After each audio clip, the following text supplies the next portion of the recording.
Hello, good evening. Welcome to this July 15th policy workshop meeting of the West Orange Board of Education. Mr. Calavano. Roll call. Mr. Alper? Here. Mrs. Merklinger? Here. Mr. Rothstein? Here. Mrs. Trigg-Scales? Here. And Mrs. Tunnicliffe? Here. Please stand for the Pledge of Allegiance. I pledge allegiance to the flag of the United States of America and to the republic for which it stands, one nation, under God, indivisible, with liberty and justice for all. Nicely done. Notice of meeting. Please take notice that adequate notice of this meeting has been provided for in the following manner. That a written notice was sent from the Office of the Secretary of the Board at 4 p.m. on July 1st, 2020. That the notice was sent by regular mail to the West Orange Township Clerk and the editors of the West Orange Chronicle and the Star Ledger. That said notice was posted in the lobby of the Administration Building of the Board of Education. All right. Before we get going and take public comment on the proposed policy and on any other topic, it's one public comment period tonight, by the way, so you can comment on anything during that. I just want to talk for a couple minutes about a little bit about the role of the board and the role of policy.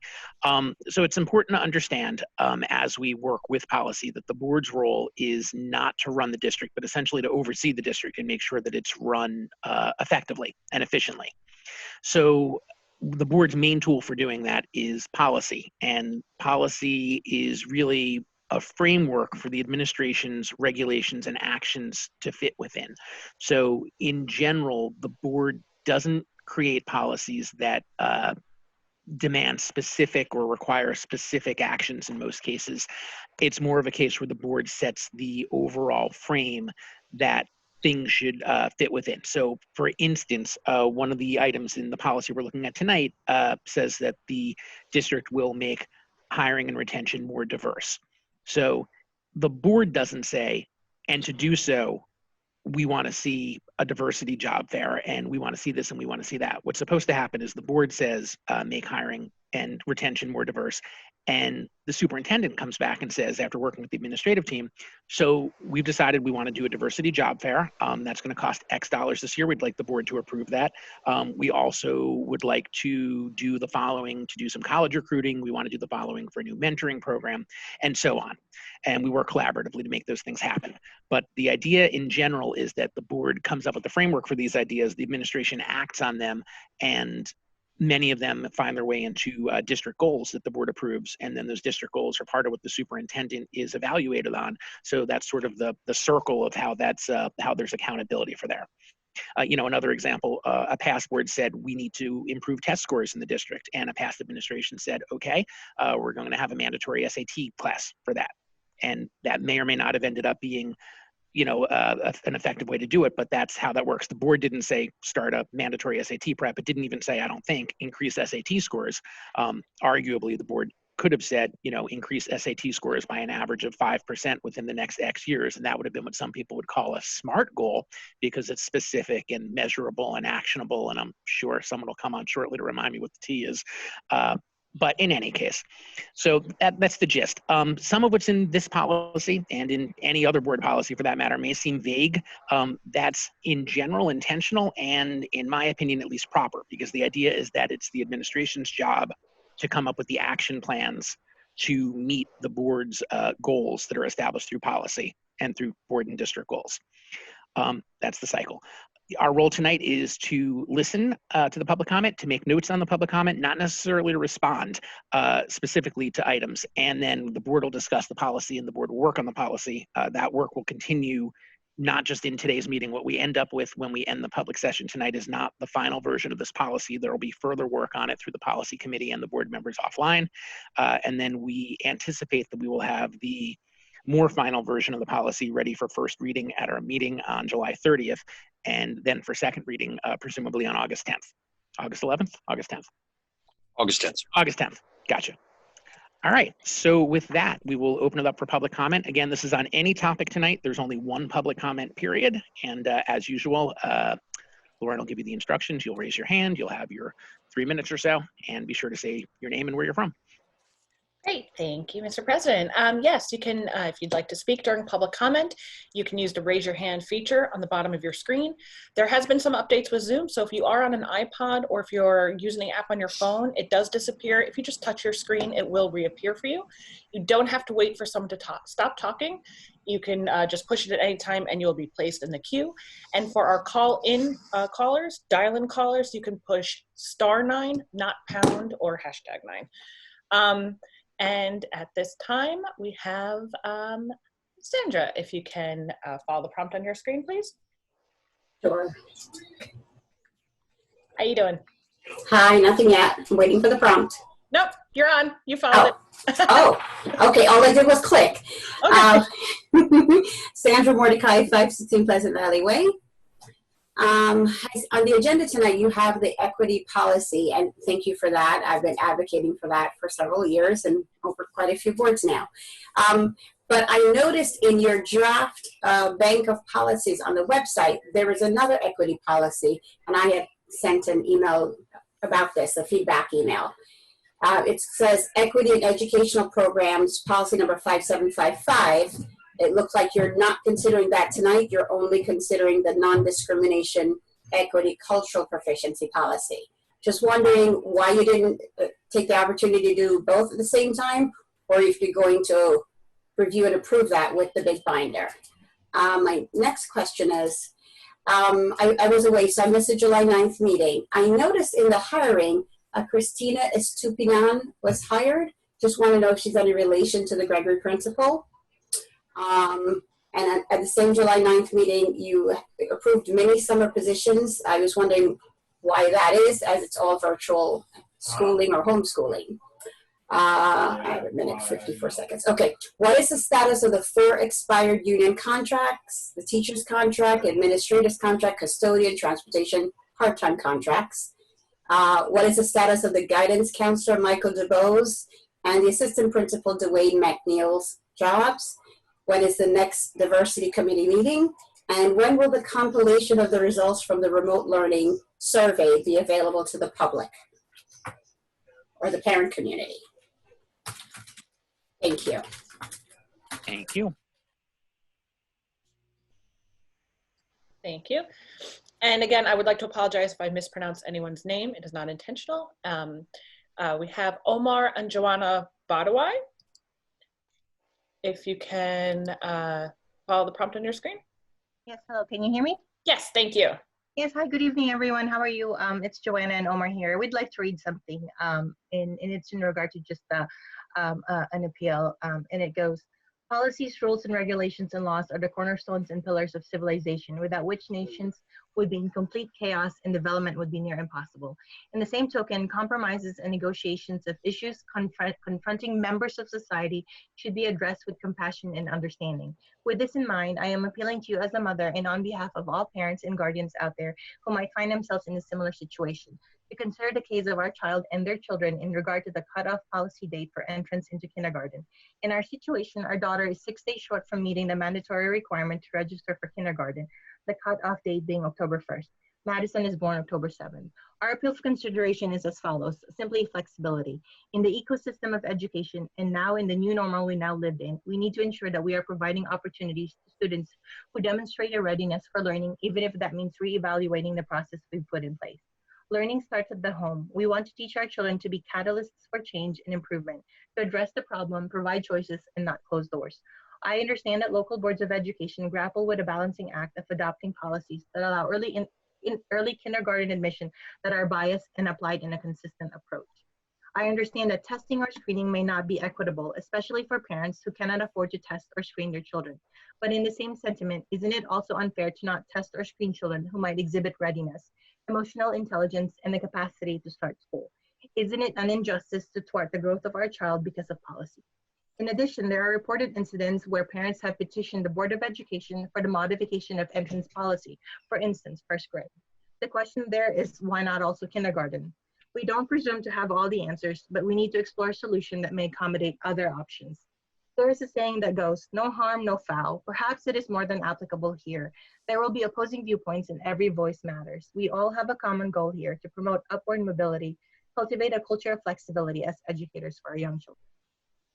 that's the first one. And just to comment on the equity that's being addressed today, one suggestion or idea might also be a mentorship / protege program to be put in place. Thank you kindly. Thank you. Okay, thank you. And Douglas Adams, if you can please follow the prompt on your screen. Absolutely. Hello, everyone. My name is Doug Adams, live at 9 Westover Terrace, and I've been in town for quite some time, not as long as some and more than others. My children have gone through the West Orange school system and have been out for a while, and now their children are in school. And I pastor a church where some of our members have graduated from the West Orange school system, and now they have children in the West Orange school system. And I know that there are big conversations that have a lot of details that go on. And in some cases, I've engaged more with the school board and with the school system as the HRC chair. And over the years, it's diminished based upon the willingness of previous administrations to engage. So I guess my fundamental question, because I see the equity policy and I have a group of parents that we're discussing things like this and other concerns in town to come up with what we believe would be an appropriate and honoring response to some of the social issues and justice, things of that nature. The challenge is, or the request, if you will, is in the time that I've been here, I don't know that there's been any ongoing consideration or connection with any type of community or parent involvement or engagement. And so I've come in through whether the HRC or other means to be part of conversations where the members of the town, residents, are really struggling for answers. And I've been in some very difficult board meetings where the frustration of the residents have been expressed. And I guess the ideal is, how do people who want to partner with the board to understand what's going on, to be educated about your process, but also to have a vehicle to be able to communicate concerns, suggestions, involvement, and support? How do they do that? Because there doesn't seem to be a vehicle. And whereas the previous administration was very difficult to connect with, Dr. Cascone seems to be very open to engage and to share his thoughts. And I have to admit, he speaks and represents himself very well. But what are the vehicles to get into for residents or groups of residents to enter into an interactive dialogue, which this really isn't, and it doesn't afford the time to do that. And your equity policy is so comprehensive, there's no way that it could be properly addressed in this forum. And so what are the thoughts about creating some vehicles to do these conversations better? Thank you. Okay, thank you. And we have Boaz Berkman. If you can follow the prompt on your screen. Oh, yes. Thank you. Boaz Berkman, 6 Summit Street, West Orange. I guess I have a question about the equity policy as well. I would like some concrete examples of how this will change how students are treated, or what happens with students in the West Orange schools. So, because it's unclear. I mean, it's a great policy to have, but does that mean that we were discriminating against students beforehand, which I would find offensive, and it's always better to correct it. But I would like to understand how it will affect students in a concrete way. For example, the HAP program. Will all students be entitled to enter HAP if they want to, or will it still be based on testing and recommendations of teachers? And how will those recommendations change under this new policy? Thank you. Thank you. Okay, thank you. And Martha Singer, if you can please follow the prompt on your screen. Are you there, Martha? Yeah, I'm sorry. I was reading the prompts. Oh no, it's okay. You're good. Okay. This is Martha Singer from 155 Mitchell Street in West Orange. I was also very happy to read the policy, but prior to Ken speaking, I was disappointed in the fact that there are so many unmeasurables. I just feel like there's so many policies and even actions, like when I read over the special ed stuff, there, people make statements about what they're going to do, but everything feels immeasurable to me, and like nothing can be held accountable. And I just wanted to raise again, because I know I had spoken to Dr. Cascone about the National Network of Partnership Schools. That's a program out of Johns Hopkins University. And it was supposed to take place in March, which was when COVID really hit, and there was no way, obviously, he could go, but there's an online version now in October of 2020. And I just wanted to make sure that people are aware of the National Network of Partnership Schools at Johns Hopkins University that really talks about that community partnership at each school and with the communities, just like the gentleman, I think 2 previous to me, kind of raised issues where conversations are happening and they want to get involved. And it's a system that has been tested and researched, et cetera, and they have a whole structure for allowing that to happen. And I just want to put it out there so that more people are aware and think about this when they're thinking about possible SMART goals or how to reach those SMART goals. That's it. Thank you. Thank you. Okay. And okay, next we have Sasha. If you can follow the prompt to unmute, please. Hi, yes. Good evening, everyone. Can you hear me? Yes. Mm-hmm. Okay, great. Thank you. My name is Sasha Frimpong, and I'm a resident here in West Orange on Dawson Avenue. And again, I'd like to echo some of the other comments that were made. Thank you so much for working on this equity policy. Pastor Douglas Adams is my pastor, and a number of other parents within the town. We have been reviewing the equity policy, and we have some comments on that.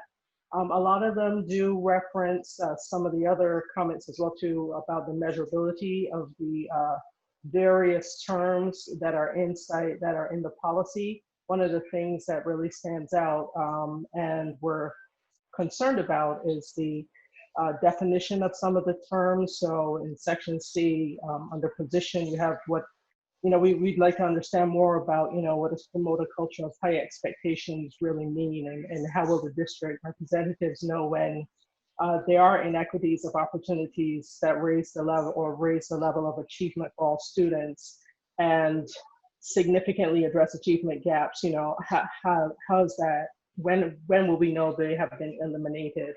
And so, we are looking for measures, but I appreciate at the top of the presentation or the top of the meeting here today, the explanation of, how the policy would actually work. And so second pastor's question about, how residents or citizen people who have children in the school system can be better engaged in this process and help in the guidelines development of whatever the guidance document that's going to come out with the strategies that the teachers and the district are going to implement and actually bring about these changes. So I just wanted to raise that here today. And I look forward to an opportunity to meet with the superintendent and the administrative team as a member of the community and a parent who has a child in the system.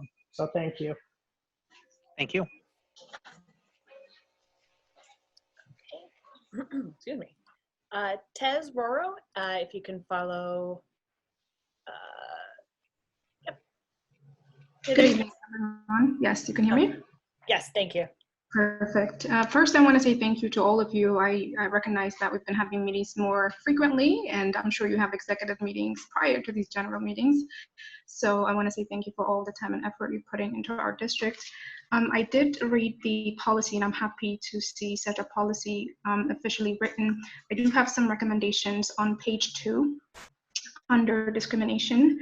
I know that the idea of culture and embracing one's culture is weaved in throughout the document, but I would ask perhaps something along the lines of demeaning one's culture. It could be an accent, or it could be, you know, name or whatever, if that could be somehow incorporated there.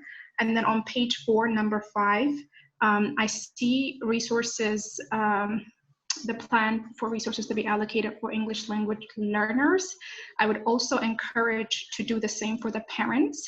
I remember coming here over 20 years ago and being sort of the parent for my sister, who's 11 years my junior, and I was the translator. And you know, a lot of the school members actually thought I was her mom, and our mom was her grandma, right? Because I was the one that was more active. So those would be my recommendations. Thank you. Thanks, Tess. Okay. And David Jones, if you can unmute, please.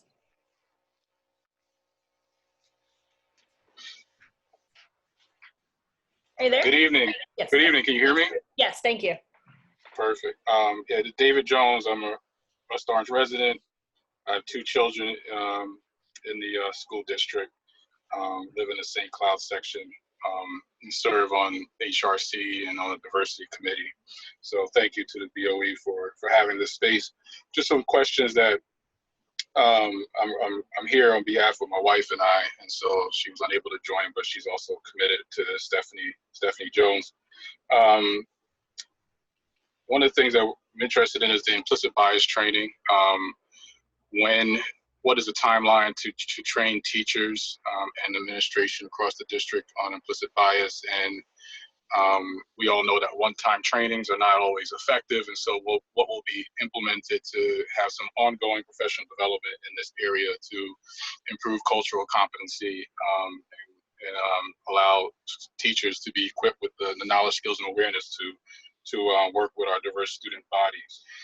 What are some structural supports that would be instituted to fully implement this policy? So there's a lot said in the policy, but what I think lacks is understanding what structural support will be used to implement the policy.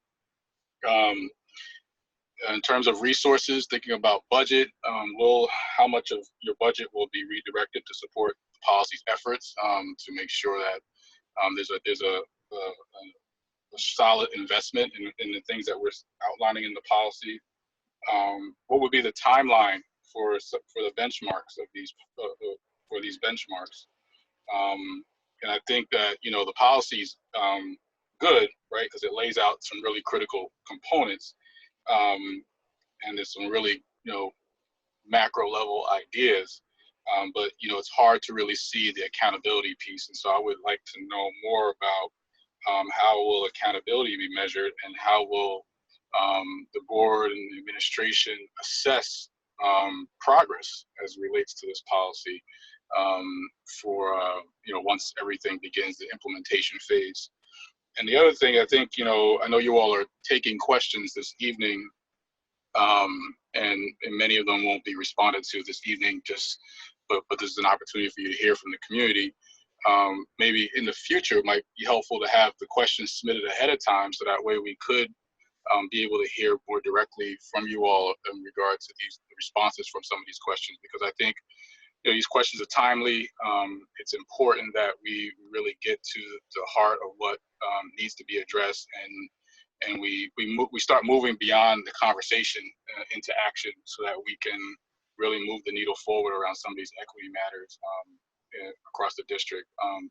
And I don't know, you know, I've mentioned this in other spaces before, but I also would like to see how it could be recommended that the district identify a diversity specialist or an assistant superintendent to diversity, equity, and inclusion for the district, that could work directly with the schools across the district to really reinforce what we're talking about, so that it becomes the responsibility of someone and their staff to uphold these initiatives and strategic items that we're looking to address. Great, thank you. Okay. And Roger, if you can unmute and follow the prompts.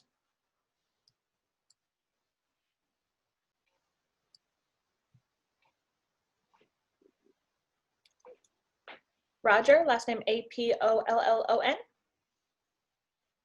You can unmute.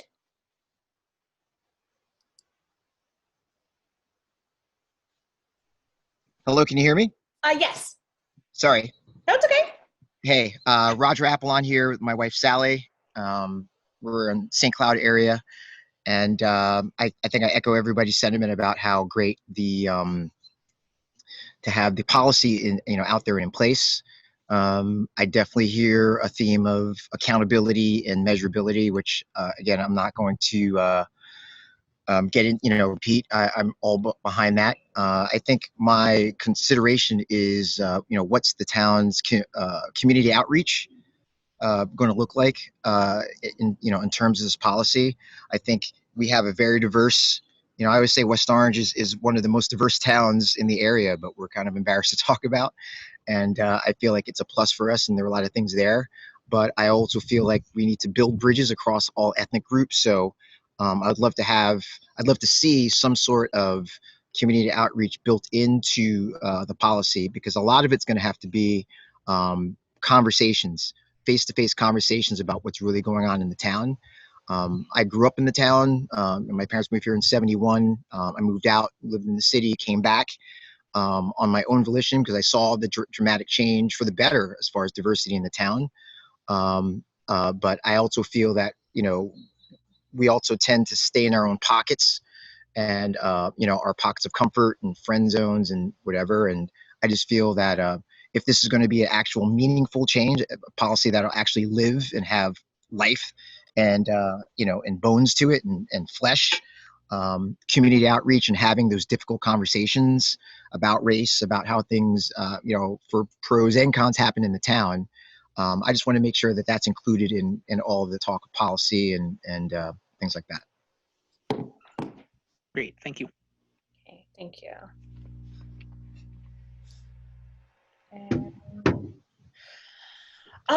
So Omar and Joanna, their hand is raised again, and I don't know if you want the policy of just one person. I'm not sure if it's a separate person. Do you want me to ask them to unmute so we can? Yeah, if there's a second person, that would be fine. Right. This new world, one account. Is this a second person under the same, or is this a re-talk? Oh no, this is Joanna again. I just had one addition in regard to the equity. I know I'm hearing a lot of accountability and measurement.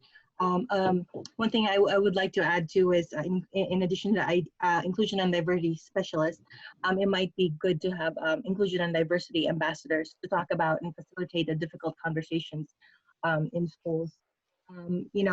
Whether it's speaker series or roundtable discussions, I think that would be very beneficial within the community as well. That was it. Thank you so much. Okay, thanks. And Robin Iserlis, if you can please unmute yourself. Can you hear me? Yes, thank you. Hi, everybody. Robin Iserlis, 22 Yale Terrace. I have 2 children now in the high school. I wanted to thank the Board of Ed for working so hard on this policy and making this a priority. It is something that many of us have been talking about for a long time. So I just have a few thoughts. A lot of what is mentioned in the document assumes, to me, an intentionality behind thoughts and actions. If I assume that you maybe about the research on microaggressions and the idea behind a lot of the cumulative effect of microaggressions is that it's unintentional. And so I think it may be worthwhile thinking about how to include that in the framing of the policy. consequences of unintentional racism or sexism, homophobia, even classism that could really negatively impact students in their learning environment and teachers in their teaching environment as well. You know, and just a few examples that I think we don't think of too much, but just how deep this runs. I've had a lot of women friends talk about the fact that in their elementary school experiences with their children, very often teachers or staff would reach out to mothers to discuss concerns with their children first rather than fathers, or even use the language of class mothers instead of class parents. And I think this is a kind of unintentional, but you know, it creates an unfair burden on mothers certainly, but it also, I think, creates an uninviting culture for fathers or male guardians to be involved in the school life of their children. Or sometimes there's, you know, unintentional assumptions around parents or guardians who don't speak English as their first language, who may not feel comfortable attending back to school nights or parent-teacher conferences, and it may be assumed that they don't care as much. And so I think that we really want to be thoughtful about all the ways in which you know, I suppose this is more along the lines of implicit bias or our unintentional ways in which we think about. And then I know this is more practical, but I think it would be so great if we could have a mentoring program for graduate students thinking about getting into education designed specifically for graduate students of color, and or people to place people, as the document says, in underrepresented places in the school. So thank you again. Thank you. And do we have anybody else in the audience at this time who would like to use the raise a hand feature? Okay, Nicole Rufo, if you can unmute. Yep. Okay, hi. Hi, thank you. Nicole Rufo for Overlook Avenue, good evening. And thank you so much for coming together tonight for this very important policy reading and discussion. I know that as long as I've been coming to the Board of Ed meetings, which has been a couple of years, it has definitely been talked about. And I'm so thankful that this board has come together to show that you agree of the importance. I echo what David Jones and his wife Stephanie said, and then also what Robin just said. I think that the most important part is going to be making sure that there's a safe environment for these conversations to happen for all staff so that they are learning in the school. And I have sent Dr. Cascone and members of the Board of Ed information about a friend of mine in the Boston area who has had really a great experience with courageous conversations on race, I think is their district is calling it, where as part of their monthly staff meetings, or, you know, it's a weekly staff meeting obviously, but once a month they come together to have a new discussion. And it's been implemented in such a great way that, you know, they've had smaller group breakouts where they can discuss hard topics. And I was just involved in a really wonderful training with the South Orange Maplewood Coalition on Race. And what was incredible for the training for me, it was just an anti-racism training that they're doing right now, where they broke us up into affinity groups. So they put white participants in a group and Black participants in their own group, so they had a safe place to talk about some of these hard topics. And then representatives from those groups came together to speak about what was spoken about in those groups. And these affinity groups seem to be a really interesting way for people to get supported in this conversation.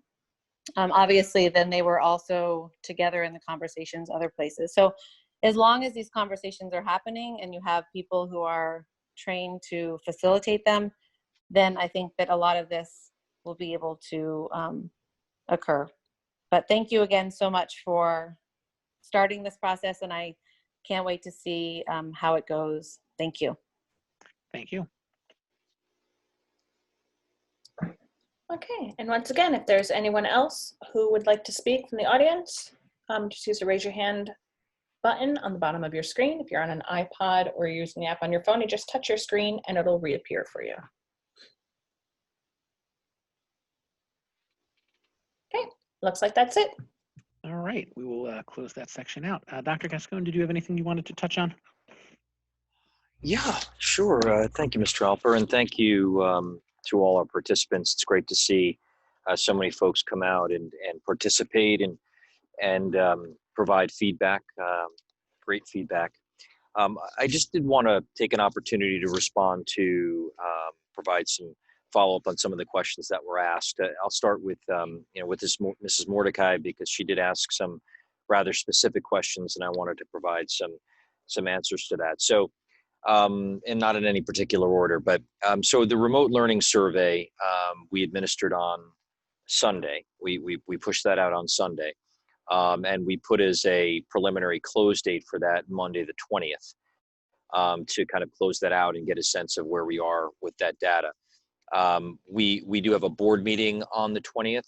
We do intend to do a presentation during the superintendent's report on the 20th with kind of an update on the status of our planning and maybe prepared to provide some initial numbers as to what parents' responses are. I can tell you that we have about approximately 20% of our parents who are guardians indicating that they would opt for virtual. The predominant number of those tend to be on the high school level. And we have about 50% of our families indicating that they would opt out of transportation if they were eligible. So those are just a couple of high level pieces that we're seeing in the data thus far. The diversity, the equity and access committee, if I told you we weren't a bit, kind of hyper-focused right now on really finalizing our reopening plan which is due within 2 weeks. I would tell you that our administrative team is largely focused on that. But we do intend to bring the equity committee together in August, most likely virtually. But that belies the work that is ongoing presently as it relates to equity work. And so just a couple of quick updates, and I know Mrs. Demendez spoke to this at the meeting on July 9th, but we just launched a racial bias survey to our staff this week, which queried our staff members on a number of things, but one thing that it did was asking for feedback on various types of training on which staff members would like to receive. We have an ed camp being planned for August, which will be outside, and we are going to be inviting, we're not at a publication point yet, but we are going to be inviting members of the community to that, as well as participants from other districts to participate in that. It is our intention to move forward next year with training specifically on implicit bias.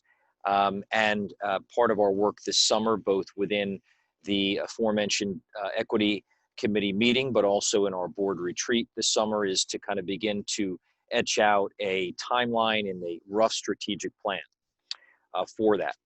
I'm going to circle back to diversity in a moment, equity in a moment, but just want to talk about the summer positions, which were on the agenda. Those were predominantly of two kinds. One was the approval of CST assistance over the summer, and the other was for a grant-based program that we're running for our English language learners over the summer, which is being funded out of the ESSER grant, whereby we're going to provide academic support and intervention to our ESL students in a virtual mode over the course of the summer. I don't have the agenda in front of me, but I do believe the lion's share of the appointments for summer work fell into those two buckets. I talk about, a lot of the feedback, obviously we heard relative to, and I just want to clarify the bylaw, which the board is reviewing tonight, is that it is a bylaw. It's not a policy per se. And I would also say that, that as I had kind of mentioned in previous meetings, that we do in fact have existing equity policies, and Mrs. Mordecai referenced one in particular, which is 5755. This bylaw, which the board is working on now, is something that goes above and beyond that which is mandated and that which is typically reflected in most boards and most school districts' policy manual. And that's not to say that there aren't ample districts that have a specific equity bylaw, but it is certainly not something that every single district has. And so when we think about a bylaw and what this means, and you're right, I heard the word macro used, and that is very much what this represents. This is, there are a number of purposes for this. It is on a level a symbolic endeavor to, in the short term, in the immediate term, for the board to demonstrate their overarching commitment moving forward to establish some overarching premises, which then become the drivers and the informers of decision-making and strategic planning that goes forward. And, you know, and I think that was kind of the rub here. We discussed this as a group that we actually would have preferred, we recognized kind of the limitation of not being able to have kind of prolonged period of kind of community discussion about this, but we kind of weighed that out with the importance of, in the short term, you know, getting this locked in and have it immediately begin to drive the things the district does on a daily basis. And so in terms of those accountability measures that we talked about, I mean, I think those represent themselves in a variety of different ways. They're represented in the districts, in the board goals. They're represented in the district goals, which are essentially, you know, the superintendent's goals, which then funnel down into administrator goals and teacher-student growth objectives and professional learning plans. It feeds and informs and drives everything we do. And whereas before it was absent, now we are, you know, the board, I should say, is basically emphasizing this. And you're right. I mean, in terms about the, you know, the community engagement, and it's funny that the singer came forward, and prior to her coming up, I had actually written school action teams on my notes. A board member had reached out to me about that because I'm very much interested in that. I'd done my doctoral work based upon Joyce Epstein's conceptual framework on parent involvement. And of course, Joyce Epstein, Dr. Epstein, has been with Hopkins for quite some time and has been very involved with this initiative. I do think that is an excellent mechanism by which to kind of actively engage parents on the school level in kind of a school action level team. But, you know, when you talk about like how parents can be engaged, I think, you know, it starts with these topics being consistently discussed and consistently addressed at monthly board meetings, amongst other mechanisms, but certainly monthly board meetings. And what occurs at those board meetings, we're consistently revisiting these concepts. We're consistently reporting out to the public on where we are with things by creating a strategic plan for this in particular that has benchmarks, and all that work is yet to be done. I think we've done a lot of good things in the district, but what has been absent, one, is what we're doing and working on tonight, and two, is a cogent strategic plan that drives this work. And these are things that we're going to need to develop in the upcoming weeks and months. And so really what we see tonight with this work we're doing on the bylaw, and we're happy that we're bringing the public into the fold on the front end of the process, right? You know, so that as we move towards our first reading and ultimately our adoption, we're doing so with insight and perspective for the community. But in closing, what this really does is it really codifies the board's beliefs and does so on a very macro level. As we start to get down into those other policies, and as the board continues to review and update its policy manual, it will be with this overarching piece that we use as a lens through which to view these other policies that we review, to make edits and adjustments to those that align them and connect them with this overarching vision and philosophy for what equity, non-discrimination, and cultural proficiency represents for our school system. Mr. Elper? Great. Yeah, I would echo a lot of that. You know, I would say, you know, to think of the bylaw as a foundational document, and I would say to view that that us making this a bylaw as opposed to any other sort of policy, it signifies its foundational importance to the board. You know, almost as an analog to a founding document or a constitutional amendment, that everything else the district does from here forward should be in alignment with this as a bylaw. You know, and the accountability and measurement pieces, which numerous people mentioned, which are important, they come as we move forward in the policies and regulations and other decisions that flow forward in the future that are all, you know, built to align to this bylaw. Some specific things I wanted to touch, there's some questions on negotiations. Those are currently ongoing. Obviously, COVID has put a dent in that, but the the head negotiators on both sides have been getting in touch for dates and touching base when time allows and things like that. So ongoing processes. Pastor Adams had a really good point about, how people can reach out to us, and, that the nature of a board meeting does not necessarily allow for an easy flow of conversation. So I would encourage, as always, have conversations. Do not hesitate to reach out to board members by email or phone, or directly when you see us at places, to the superintendent, who I think is obviously extremely, as receptive. And obviously, come to our meetings, whether they're virtual or in person, and speak to us there and get our feedback. But email is always a great way to send us especially longer thoughts, and give us some time to incorporate those and think on them. Mr. Alper? Yes, sir. Just if you wanted to mention to the public that the policy work session on the 30th will be a public meeting. Yes, that's true. And at which we'd be doing the official first reading of this bylaw. Right. So as Dr. Cascone said, the policy meeting on the 30th, where we're going to do the first meeting of this, is actually going to be an in-person meeting in the high school auditorium. So by all means, come out to that one if at all possible. There was a mention of HAP, and I think that's actually a really good example that, that the HAP entrance criteria and things like that is the sort of thing that the administration would, going forward, look at in light of this policy, and that this would guide whatever future decisions are made on things like that. That's not something that would be within the scope of the foundational document, but that the foundational document should be influencing down the road. Accountability, measurability, I touched. There was a mention of budgeting, how much budget would be directed. And that's, again, the sort of thing that we would expect that we would hear from the administration. We need X dollars to implement some of the things that we think we need to do in reaction to this bylaw, and the board would approve from there. Mr. Alper? Yes, sorry, sir. I keep interrupting you and asking to insert something. I would just like to state publicly, from a philosophical standpoint, as it relates to HAP or gifted and talented, that I do not support teacher recommendation as being the sole criteria for preventing a student to go into gifted and talented. I'm happy with it being, if perhaps with the other criteria the student didn't qualify, to use teacher recommendation to waive the student in. But I absolutely do not support, if all other criteria indicate that this student should qualify for gifted and talented, that the roadblock is teacher recommendation. And I feel strongly enough about that to state it publicly. All right, great. And I think that's really all I had. There were some good thoughts in there for things that we might want to look at adding as we work on this. Ms. Iserles had some, Ms. Ruro had some, there were some others. So, all right, I think that's it for public comment, and we can head on into policy workshop. Who would like to begin? So I just want to point out and thank the folks that spoke up this evening. I think you bring some very valid points to the table.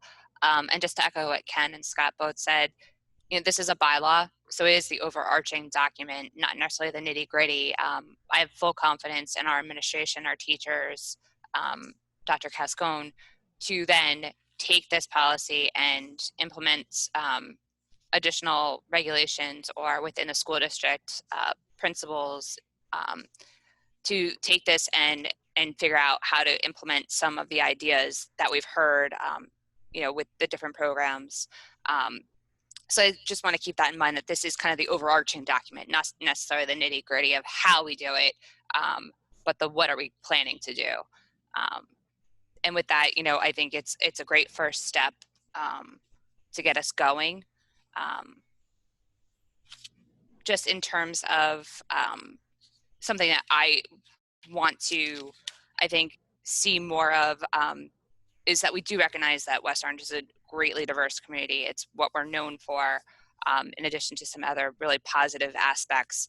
So I think in the policy itself, I'd like to see us say West Orange community, because we are, I say this all the time, West Orange pride, right? It's something that you can't explain. It's just something that you have. And I'd like to see that more in this bylaw of saying the West Orange community versus just saying diverse community, because we know we're diverse.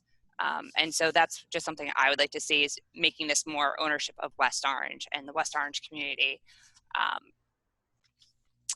And then, not to get ahead, I'm not sure really how we want to go through this, but one of the things that I did notice was in under C position, and let me look at what the number is, 8, I think it is.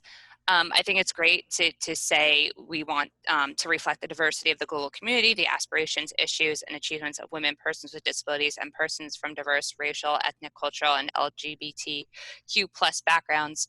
But I'd like to see us be even more inclusive and say, instead of just saying achievements of, but say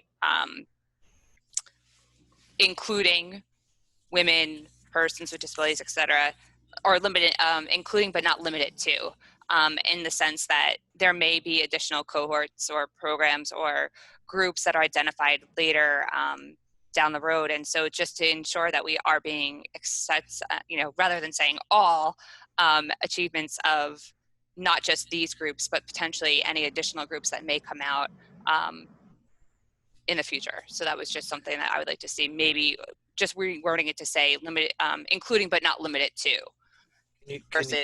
Can you just again refer me to the sure. spot in the document? Under C position, and then it's 1, 2, 3. I guess it's under, yes, 7. It's on 8. You're right. It's 8. 8, yes. Third, 1, 2, 3, 4th page of the one I'm looking at. Number 8. It says instructional materials used. Yeah, I see. Yep. Achievements. Sorry. Achievements of, so something like including members of the, including but not limited to members of the following groups, something of that nature. Yeah, something along those lines. It's just in the future, if additional groups are identified, just so that it's always inclusive.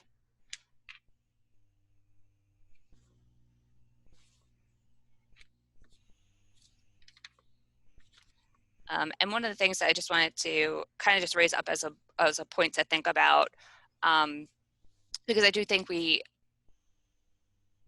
always done, things to ensure, continue to monitor the diverse workforce, and positive steps to eliminate barriers in recruiting and whatnot. I think we have to be careful about what our hands are tied for in terms when it comes to legislation.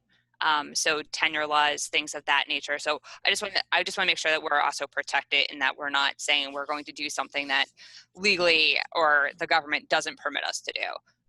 So while I think, we do a great job, and I think we are taking strides and continue to progress forward with how we're going to promote a diverse workforce, but where we say positive steps to eliminate structural and institutional barriers, I just want to make sure that we're not going to find ourselves tied because of legislation.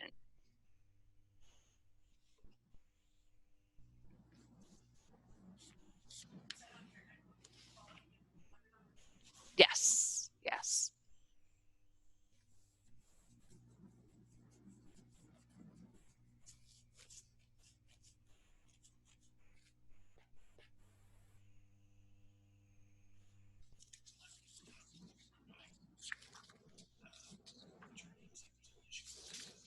That would be specific to number 3 or number 2? Mr. Appler, I'm sorry, you're muted.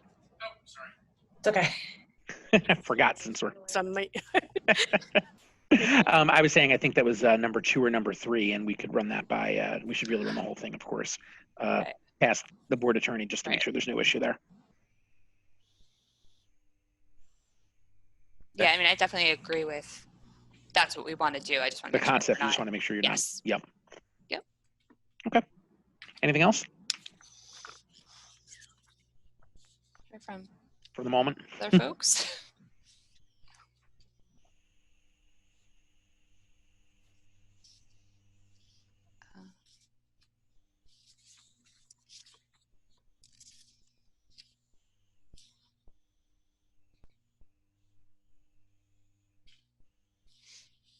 Good.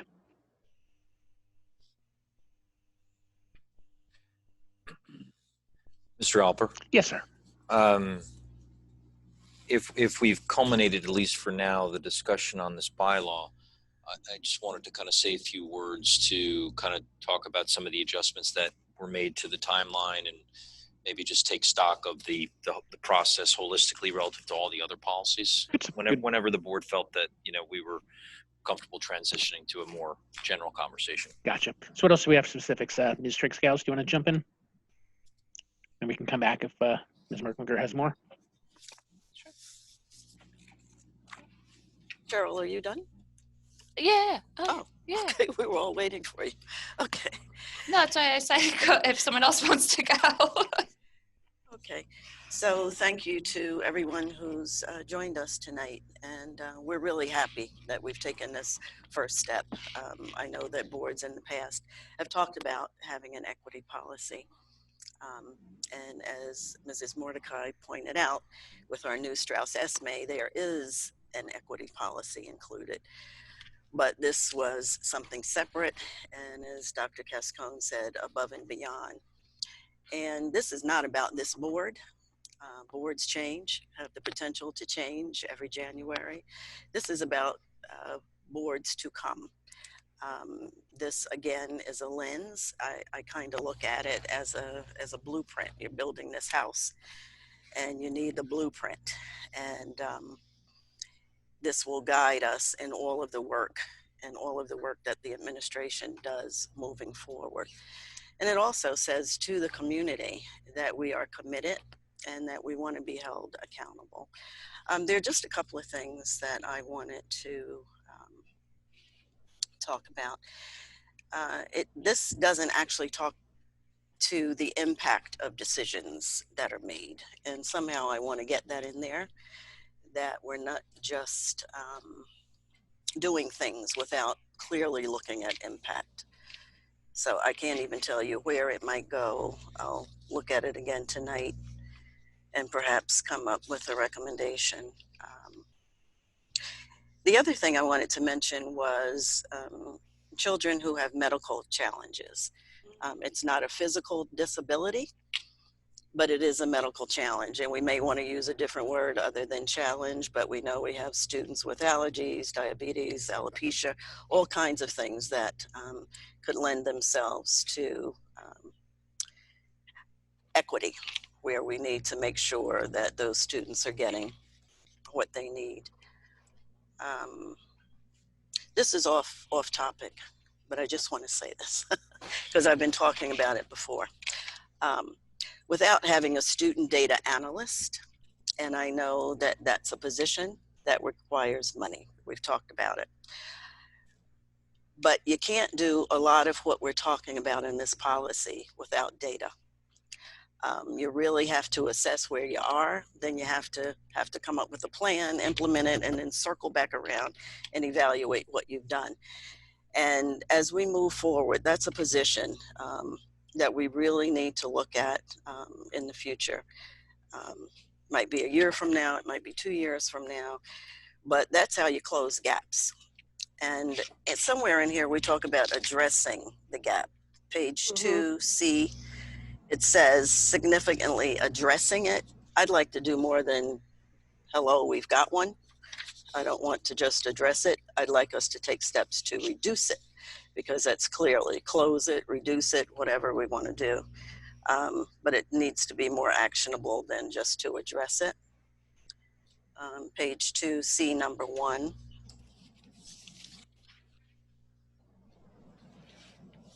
You see that, Dr. Cascone? Under position number 1? Yes. Yeah. And significantly address achievement gaps.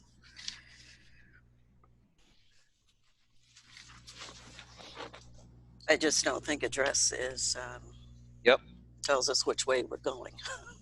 We're making it wider, we're making it narrower. Which way are we going?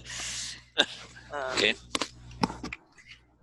And I think that's it. When we talk about equity, and I just want to say that,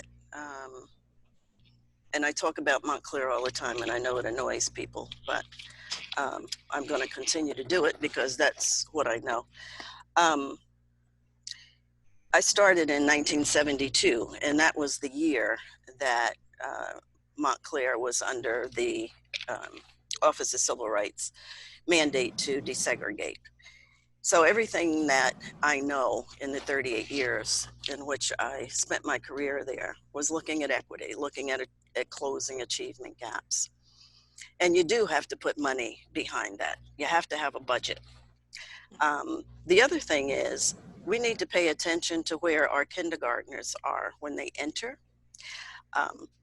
because they're entering with gaps. Mm-hmm. And so if we continue to apply the same amount of resources, the same amount, when we're doing things equally, let me use that word. If we do everything equally, the gap persists.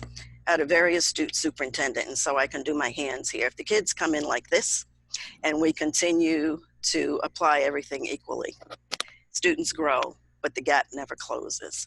You have to supplement on this side. You have to put in additional resources in order to begin to close gaps. So I just want us to keep that in mind as we talk about the difference between equity and equality. And I think that's it for now. So I just want to commend my fellow board members. That's what I want to do. I want to thank you for taking what I think is a very big step as we put on our lens of equity as we move forward, as we work with Dr. Cascone and the administration, as he works with the administration, as we move forward. I think this is a giant first step for us. Is it perfect? No. We're going to work towards perfection. But I just want to thank everybody who contributed and made this work. And thank you, Dr. Cascone. And thank you for pointing out that we've managed to come up with a policy that practically requires the hiring of a position that we've badly wanted to add for a couple of years now. So excellent. All right, Mr. Rothstein, do you want to jump in? Yes, thank you. Yeah, I think really just at a high level, at this point, just a couple of things that I was so happy to see. First of all, it's a good, strong document, and I'm happy to see a lot here, but particularly seeing restorative practices mentioned, particularly seeing special education called out as a group to be considered and protected. One thing that just jumped out at me on a reread right now as we've been talking is on the first page, about halfway down, just above item B, issue, to uphold the board's core values. And I was thinking about that there's so much in this document that I think speaks to core values of ours. And yet, unless I'm mistaken, and somebody correct me if I'm wrong, I don't think that we specifically identify a set of core values labeled as such. And I was wondering if that would be a useful addition to this document to call that out specifically as sort of guiding values and guiding principles overall. And then also just an acknowledgement of some of the comments that we heard from speakers earlier. The questions of implementation and assessment and accountability, I think, are at the forefront of all of our minds right now as we look through this. And of course, I want to acknowledge again that that's beyond the specific scope of this bylaw. And the engine, I think, behind that, behind what will drive accountability and assessment is in section E. In the implementation strategies. And so that becomes a very important section for guiding what I believe will be the regulations to come. And that a critical function of the board then will be making sure that we're communicating adequately with members of the public to let them know how and when those will be addressed, so that they can see what the teeth behind the ideas and the values will be. So I look forward to helping to be a part of sharing that information out as we continue to work on this and make that available. And for right now, that's really, those are my thoughts for right now. Okay, great. Ms. Tunnicliffe. Thank you. Just want to thank everybody who came out tonight and shared your feedback with us. It's certainly, you've given us a lot to think about, and we certainly appreciate your time and energy in reviewing the document along with us to ensure that we have good community feedback that we can go back and work with. I want to raise 2 points that a couple of my colleagues had mentioned on page 2 on the C position. I wanted to say, is it, to add on to what Ms. Trigg-Scales said, should we talk about closing the achievement gap and, and significantly address closing the achievement gap as a way to make it more actionable? If that's something we can add in there. And then to Mr. Rothstein's point on the implementation strategies, is this a place, many people talked about sort of the accountability and measurability, is this, can we add into the implementation a little bit of more information about, how we're going to measure it or what's going to be measured, or that it's, maybe another numerical item that talks a little bit about that, because that then addresses some of the measurability issues and accountability issues, if we could figure out some language that might dovetail with that.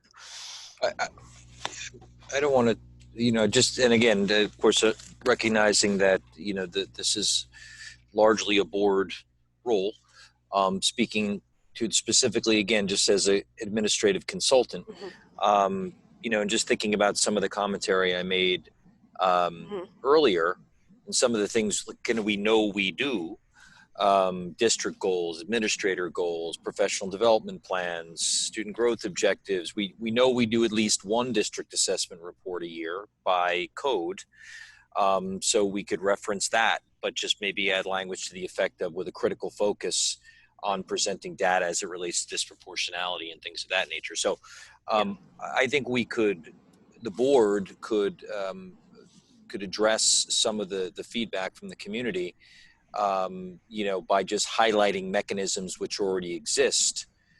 But by virtue of putting it in the bylaw, it would really oblige the district administration to ensure that we were threading our goals back to topics, including, but not necessarily limited to this. But that's just my opinion.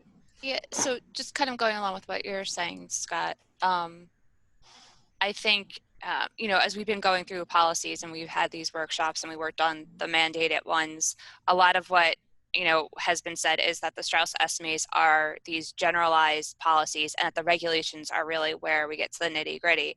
So I think, not that I disagree with Jennifer on having measurable outcomes, but I think in the bylaws, I think we want to avoid putting something that does require something specific like that, for this fact that this is more about, I don't want to say a generalized policy, but a general overarching document, and that our goals could tie and be more specific and measurable. So we could take some of these items and incorporate them into the goals going forward, as to how, district goals or board goals, superintendent goals, and filter down into the various school levels of how these things will be measured and guided. But to Terry's point and Ken with the data analyst, obviously having someone that can do some of that measurable work for us would be great. But I would just want to keep in mind that we have been, in going through the Strauss estimates, come to see that a lot of the policies are very general, and I don't want to say ambiguous, but they're not very nitty gritty, I'll say. So that would just be my only hesitation in putting too much that requires specifics. Right. Because we're still working with the what. Right. It's the what. And we're directing the superintendent to the how. So I would agree. I would say that it's helpful to the administration if there's some overarching commitment that our goal setting is going to, it needs to be connected to this. Yep. Because, you know, while I can tell you this year in terms of my charges to the administrative team, and to some extent then trickling down to staff, like that was an emphasis. We need to be looking at disproportionality. At least one of the goals needs to be connected to that. And in most cases that happened. You know, and as it trickled down, did it get further watered down as it got down to the classroom level? I mean, I don't review all SGOs. I'm hypothesizing that would be yes. And so this really validates the obligation that when we're looking at our goals, because if you think about it, when it comes to student achievement goals, what else should we be looking at other than closing achievement gaps? There isn't anything else, right? So you could say, well, then it should be that necessarily. But I think this gives it a little bit of teeth, gives a little bit of a lever to say, hey, this is something we need to be looking at always in terms of our goal setting. But again, you know, so I think the truth lies somewhere in between. I think we could probably craft some language in there that represented a happy medium whereby we were walking that line of generality, but at the same time gave it a little bit of pop. I think that's good. I think I know the guy that can write the draft. I know a good editor. All right, Ms. Tennicliff, do you have anything else? No, I think that's it. Thank you. Good. I think we're looking good here, so I think we've got some work to do. I think, unless anybody's got anything else, that's it for tonight. If I might just... On the public part, by all means. That's why I talk so slow. Just want to circle back around to the school action teams, because that was something I talked about during my my campaign. And I think we're primed for that at this point, because the school action team is not the PTA. The PTA is the PTA. That does not change the function of the PTA at all. But the school action team would represent parents from special ed, ELL, gifted and talented, the PTA, community involvement, community partners, and it brings everybody together, as well as teachers, to talk about those things that either happen at the district level and get pushed down, or the school action team can actually generate something and push it up that maybe you know, becomes something school-wide, I mean district-wide. So I'm happy that Ms. Singer told us about October. I've been following that because I had wanted to go to that conference, but I didn't know they were doing a virtual one in October, and I sure hope it's not the same time that the school boards is doing theirs.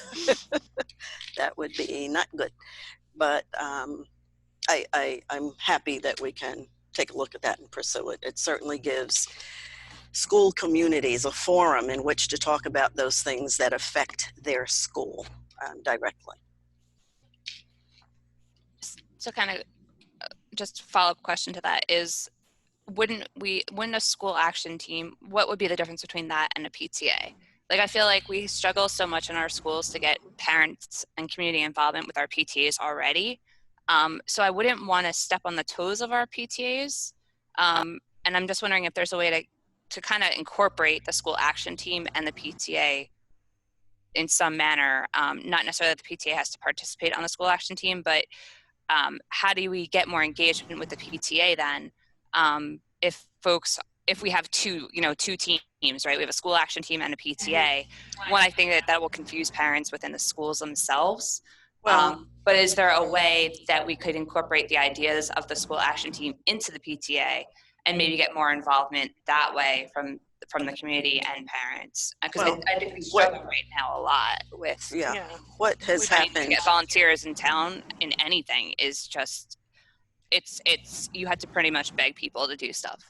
What has happened in many of the school districts throughout the country is that the PTA and the school review may have meetings back to back, because there are functions of the PTA that don't fall into the purview of school action team, and vice versa. You can massage your school action team any way that you want in your district. So it would be a matter of how West Orange would want to interface that with the PTA. But it's more looking at curriculum what happens from the time kids get to school in the morning until the end of the day. And so PTA does a lot of fundraising in addition to a lot of other wonderful things at the school level. School Action Team has nothing to do with fundraising whatsoever, so there's no stepping on the toes there. But could it? Well, PTA I'm is saying an advocacy currently. organization first and foremost. It is known now for a lot of fundraising, but they started and are still very much an advocacy organization. They have a whole advocacy arm, both at the state and the national level. They lobby in Trenton. So, you know, I definitely think there needs to be some incorporation of these parents who work, you know, countless volunteer hours. And I think there's a way that we already have with the Council of PTAs to have a body that's already collected, that's already, and then grow that from there, that, you know, maybe there's additional people added to that as well. They've already got a forum with us as, you know, board members and Dr. Cascone. It may be a way to, and I know there are some people in the PTA who really want to see it move to more of an advocacy group, and how do we work better as a district as a whole. So I think there's you know, certainly a want for that within the community, and I think there may be a way to do that and add and add experts in some of these other areas like curriculum and other ways. But I think it would be a nice way to incorporate that. So. Yeah. I'll just forward some information to everybody. Yeah, no, I'd love take to a look learn at a little bit more about it for sure. See, I think what we do is is that, and it's funny because Epstein, her typology of parental involvement, you know, kind of identifies 5 different kind of modes of parent involvement. And I recall when I was doing my doctoral research, this title of this journal article has always stuck in my mind, which is like parental involvement beyond the bake sale, right? And so it's the idea of reimagining what parental involvement is and having it be a more kind of sophisticated thing. So, but I think what happens is, and this is with all proper and due respect to the work that the PTAs do, because, and it's not the PTA's fault, because we overlay a sort of kind of one-dimensional, traditional kind of, you know, kind of objective or purpose to the PTA, and the PTA serves in the role, and we've kind of framed it out for them instead of vice versa.